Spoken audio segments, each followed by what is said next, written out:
Welcome to our channel. Today we how to log into BrightLocal for local citation audits, beginner guide step by step clearly. To log into BrightLocal for local citation audits, start by opening your preferred web browser. In the address bar, type in www.brightlocal.com and press enter. Once the BrightLocal homepage loads, look for the login button located in the upper right corner of the page. Click on the login button to proceed. You will be redirected to the login page. Here, enter your registered email address in the first input field. Next, input your password in the second field. Make sure your email and password are entered correctly to avoid any login issues. If you have forgotten your password, click on the Forgot Password link to reset it. After entering your credentials, click the Login button to access your account. Once logged in, you will be directed to your BrightLocal dashboard.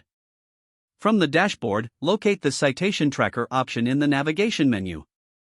Click on Citation Tracker to begin your local citation audit. You can now input your business name and location to find existing citations. Review the results and identify any discrepancies or missing citations.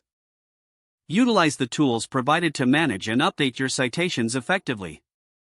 With these steps, you can efficiently log in and perform local citation audits using BrightLocal. If the page does not load, refresh the browser or try again in a private or incognito window. Make sure you are using the correct email address, then retype it carefully to avoid small typos. If your password is not accepted, use the reset option and create a new strong password you can remember. Check your spam folder for verification or security emails, then complete any requested confirmation steps. Enable two-factor authentication if available to improve account security and reduce unauthorized access risk. After signing in, review your profile details so your contact information and settings are accurate and current. If you see an error message, note it down and try again after restarting your device and internet connection. Log out when you finish, especially on shared devices, to keep your account and payment information secure.